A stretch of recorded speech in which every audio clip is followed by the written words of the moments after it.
Sisters and brothers, good afternoon. Kamusta po ang summer feels natin? Electric fan is life. Ngayon, alas, mas mainit pa yata dito kasi sa Pilipinas. So, and today also, we remember today in a special way all our fathers. As we celebrate today, the Father's Day. Who among you here are fathers? Taas po ang kamay. Palakpakan natin sila.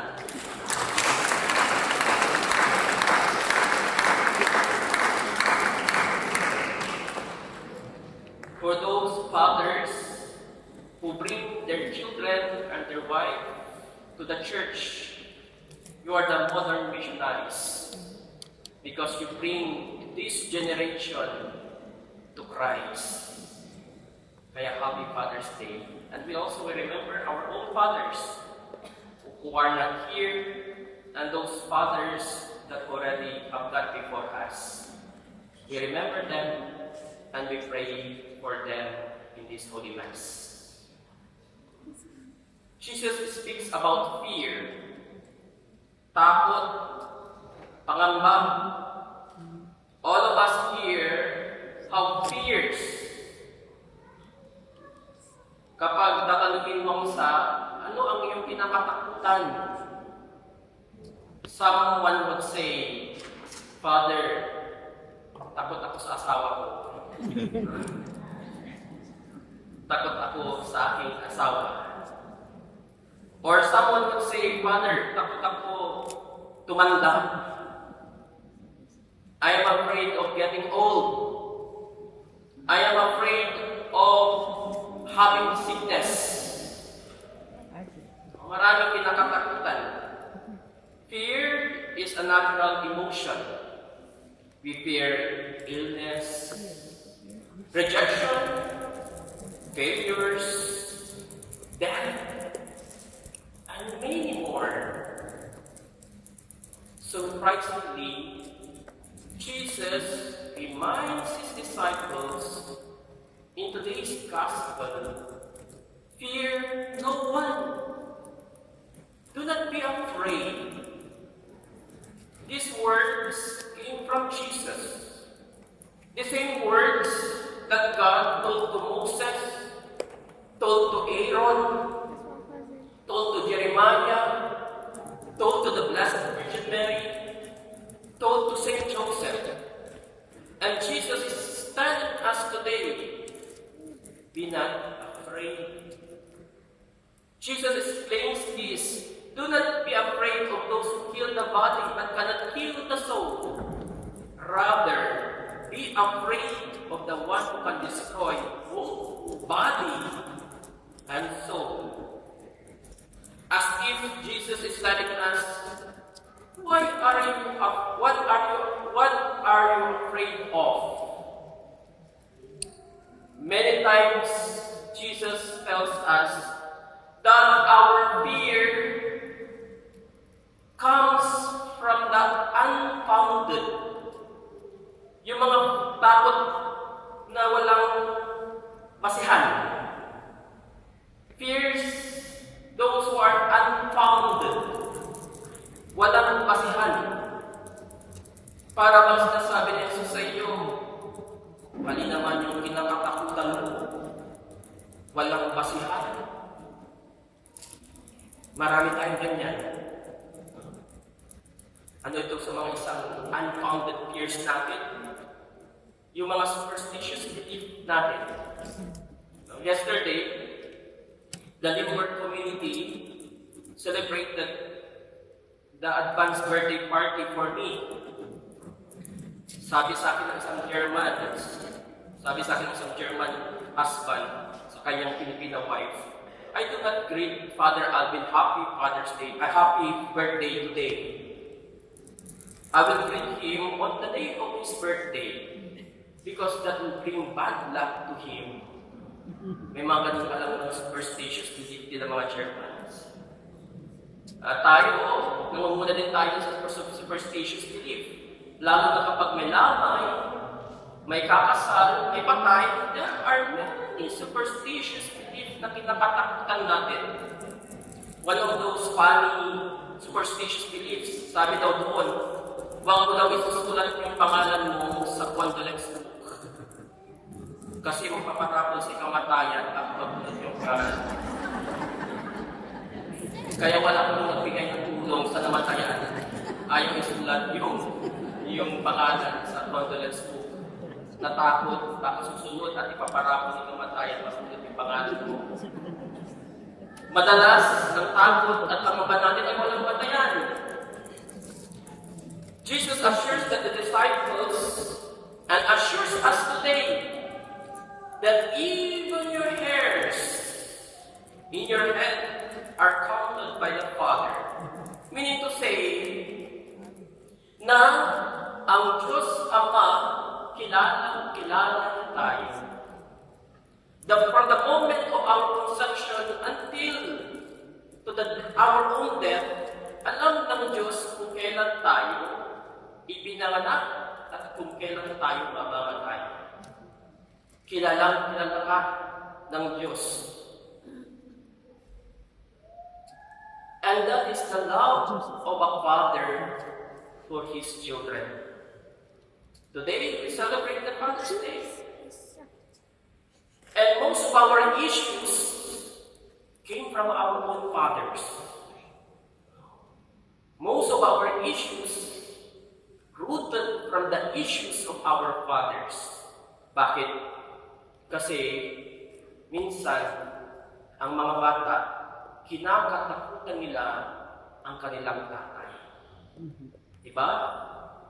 Most of the time, the children, they are afraid of their father. Pag nagalit si tatay, iba kasi pag nagalit ang ama. Yung sarili ng tatay, minsan, pag siya ay nakainom, ako po ay nagtatago kasi sumisigaw, nagpapala pag nakainom. But this fear should not paralyze us. Kasi pag this fear paralyze us, wala na mangyayari sa atin.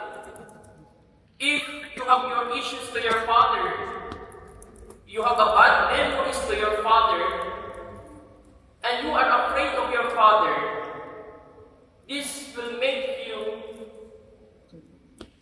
give you hatred, anger to your father. Kung yung takot mo sa iyong ama, takot mo sa kanyang pagkatao, it would paralyze you. Then, in the end, kahit na namatay na yung tatay, nandun pa yung hatred, nandun pa yung anger. Kasi na-paralyze ka na sa issue mo sa iyong tatay. God or Jesus would remind us that this fear should not paralyze us. But instead, we should move on. How many times that we have unfounded fear towards our fathers or towards our mothers? How many times that we have fears? Ano nga ba ang kinakatakutan at pangangamba ng walang batayan? Kapag ang takot ay walang batayan, that will paralyze you for no reason at all.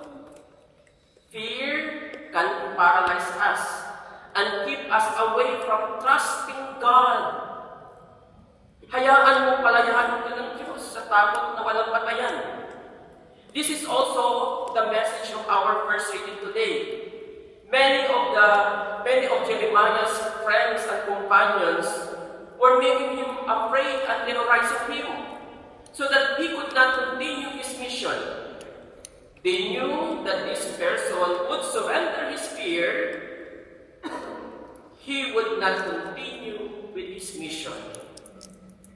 But Jeremiah would say that those fears were only made by you.